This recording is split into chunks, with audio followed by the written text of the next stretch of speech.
जब तक चंद्रशेखर आजाद है घबराना नहीं। क्या कह रहा हूँ? घबराना नहीं। सुन रहे हो नहीं सुन रहे हो? जब तक चंद्रशेखर आजाद है घबराना नहीं। अब एक पार्लियामेंट में मैं प्रधानमंत्री जी को बताऊंगा कि ये जो कर रहे हो ना पूरा साजिश यूसीसी वक्फ बोर्ड, इसका जवाब हम चुनाव के बाद सड़कों के माध्यम से देंगे। प्रधानमंत्री जी, हम लोग चुप बैठने वाले नहीं है, मेरी बात को याद रखना। आप वहां बहुमत में हैं, आप वहां बहुमत में, सड़कों पे बहुमत में हैं। जिस तरह हमने एनआरसी में आपको जवाब दिया था, हम यूसीसी और वक्फ पे भी जो है सड़क पे आपको जवाब देके बताएंगे कि हमें कितनी हिम्मत है। नहीं रहता क्या कि यहाँ के लोगों को अच्छी हवा का अधिकार है या नहीं है, साफ पानी का अधिकार है या नहीं है? क्या ये लोग टैक्स नहीं देते हैं? क्या ये इंसान नहीं है?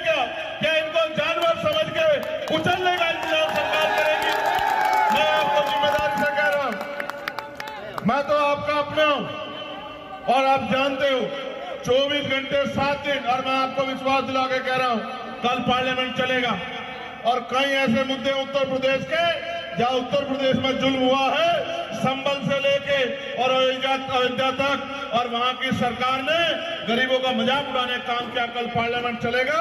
मैं आपको आज कह के जा रहा हूं, सुबह से लेके और जब तक हाउस चलेगा आपको यही सुनाई देगा कि सरकार से सवाल पूछे जा रहे हैं और सरकार को जवाब देना पड़ रहा है। चुप्पी नहीं होगी पार्लियामेंट में। कल मैं आपसे जवाब देता हूं। आपने मुझे वोट दिए, मैं जानता था जो जिनकी वोट वहां नहीं है वो यहाँ प्रार्थना दुआ कर रहे थे, फोन करके कह रहे थे नगीना में, नेटौर में, नूरपुर में, धामपुर में, किरतपुर में, नजीराबाद में, शेरकोट में खड़े होकर यहाँ से फोन करके कह रहे थे कि चंद्रशेखर हमारा भाई है, उसको वोट देना। मैं इस कर्ज को उतारूंगा, मगर मैं आपसे कहना चाहता हूं जो बात मैं कह रहा था, आप वोट देते और भूल जाते हो। ये वोट हमारा हथियार है, इसके अलावा क्या हथियार है हमारे पास? ये वोट हमारा हथियार। इस हथियार का प्रयोग अगर जज्बाती होके किसी की बातों में आके या किसी को हराने के लिए कर दोगे तो फिर आपकी तरक्की किसी भी कीमत पे सुनिश्चित नहीं हो सकती। जब तक आपका एमएलए विधानसभा में जाके आपकी सड़कों के लिए, बिजली के लिए, पानी के लिए, स्कूल के लिए, कॉलेज के लिए, यूनिवर्सिटी के लिए, अस्पताल के लिए, गंदगी के लिए, निकासी की परेशानी के लिए, रोजगार के लिए नहीं बोलेगा, सरकार आपको नहीं सुनेगी। और मैं आपको कहना चाहता हूं आने वाला समय और खतरनाक है। जिस तरह पिछली सरकार में चिन्हित कर करके गरीबों, किसानों, मजलूमों, दलितों, पिछड़ों, मुसलमानों की बस्तियों को ये कह के हटाया गया कि यहाँ बुलडोजर चलेगा क्योंकि ये अवैध बस्ती है, जहां हम 50-50 साल से रह रहे हैं, जहां हम 40-40 साल से रह रहे हैं, उन बस्तियों से निकालने का इंतजाम और उसकी रणनीति जो सरकारों ने बनाई है। एक आवाज मजबूत नहीं है आपके पास जो असेंबली में खड़ा होके और आपकी आवाज बन के सवाल पूछ सके कि जब हमने 50 साल में इस बंजर भूमि को सींच के आज रहने लायक बनाया तो हम अपनी इस बंजर भूमि में जिसको हमने रहने लायक बना दिया, हम इसमें गलत कैसे हो सकते हैं? हम इसमें इससे बाहर होने वाले क्यों हो सकते हैं? ये पूछने वाला कोई नहीं। इसलिए मैं आपसे अपील करके कहना चाहता हूँ कि उधर तो दूसरी तरफ मैं देख आया था, मैं उस दिन गया था गुरु रविदास जी के गुरुघर, उनकी कमेटी यहाँ बैठी है, उन्होंने तो मन पक्का कर लिया। अब आपकी बारी, आपको जिम्मेदारी देने आया हूं।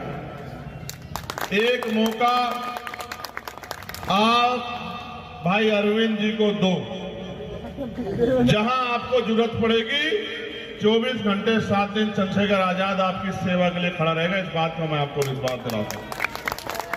बहुत दूर नहीं है, हम लोग तो अगर सो जाते हैं तो नगीना पहुंच जाते हैं, यहाँ हाईवे चढ़ते सो जाते हैं, नगीना पहुंच जाते हैं 3-3.5 घंटे में। और ये नगीना के लोग यहाँ इसलिए घूम रहे हैं, ये इसलिए घूम रहे हैं क्योंकि ये चाहते हैं कि अब हमारी शक्ति बननी चाहिए और हमारी ऐसी मजबूत आवाज बननी चाहिए जो समय समय पे हमारी लड़ाई को मजबूत करे।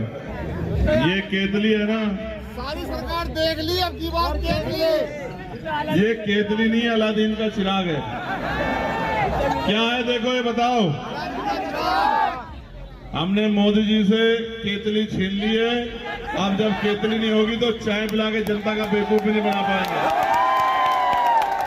ठीक है, अभी केतली छीनी, आगे चाय वाला कारोबार भी खत्म कर देंगे।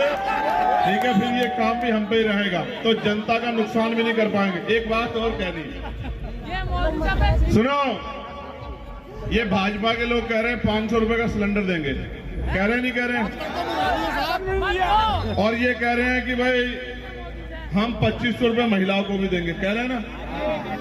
मैंने इनसे अभी पूछा, 15 लाख भी नहीं आए। नहीं अभी की सुन लो, छोड़ दो पुरानी। मैंने इनसे पूछा भाई उत्तर प्रदेश की जनता ने तो आपकी सरकार बना रखी है, उनको दे दो 500 का सिलेंडर, वहां की महिलाओं को दे दो 2500 रुपए, हरियाणा वालों ने अभी ताजी बनाई उनको दे दो, उत्तराखंड वालों को दे दो, मध्य प्रदेश राजस्थान वाले दे दो, इनको देना कुछ नहीं है। इनका बस चले तो ये हमारी रोजी रोटी भी बंद कर दे और ये हमारे सांस लेने का अधिकार भी छीन ले। इनका इलाज परमानेंट करना पड़ेगा, इसलिए बहादुर लोगों की जरूरत है। और बहादुर लोगों में से एक अरविंद कुमार आपके बीच में है। दोनों हाथ उठा के भाई अरविंद को आशीर्वाद देके ये विश्वास दिला दो कि इस बार आप अपनी वोट से ताकत बनाएंगे और अपने भाई चंद्रशेखर आजाद को लड़ाई लड़ने की हिम्मत दोगे। दोगे नहीं दोगे बताओ? नहीं ऐसा नहीं, हल्की आवाज आ रही है। ये बीच में बिजनौर वाले नहीं लग रहे हैं, कोई और महिला नहीं लग रही। बिजनौर वालों की तो आवाज का रुक्का बहुत दूर तक जाता है, जाता है नहीं जाता है? तो बताओ जोर से, मदद करोगे नहीं करोगे? बहुत बहुत धन्यवाद, नमस्कार, आदाब, सत श्री अकाल, जय भीम, जय भारत। एक आखिरी बात, जब तक चंद्रशेखर आजाद है घबराना नहीं। क्या कह रहा हूँ? घबराना नहीं। सुन रहे हो नहीं सुन रहे हो? जब तक चंद्रशेखर आजाद है घबराना नहीं। अभी पार्लियामेंट में मैं प्रधानमंत्री जी को बताऊंगा कि ये जो कर रहे हो ना पूरा साजिश, यूसीसी, वक्फ बोर्ड, इसका जवाब हम चुनाव के बाद सड़कों के माध्यम से देंगे। प्रधानमंत्री जी हम लोग चुप बैठने वाले नहीं है, मेरी बात को याद रखना। आप वहां बहुमत में हैं, आप वहां बहुमत में, सड़कों पे बहुमत में हैं। जिस तरह हमने एनआरसी में आपको जवाब दिया था, हम यूसीसी और वक्फ पे भी जो है सड़क पे आपको जवाब देके बताएंगे कि हम में कितनी हिम्मत है, हम अपनी लड़ाई को कैसे लड़ सकते हैं। बहुत बहुत धन्यवाद, आप सभी का आभार। ये केतली है ना, सारी सरकार देख ली, अब की बात देख ली। ये केतली नहीं अलादीन का चिराग है। क्या है देखो, ये बताओ। हमने मोदी जी से केतली छीन ली है, अब जब केतली नहीं होगी तो चाय पिला के जनता का बेवकूफ भी नहीं बना पाएंगे। ठीक है, अभी केतली छीनी, आगे चाय वाला कारोबार भी खत्म कर देंगे। ठीक है, फिर ये काम भी हम पे ही रहेगा, तो जनता का नुकसान भी नहीं कर पाएंगे। एक बात और कह दी, सुनो, ये भाजपा के लोग कह रहे हैं 500 रुपए का सिलेंडर देंगे, कह रहे नहीं कह रहे हैं?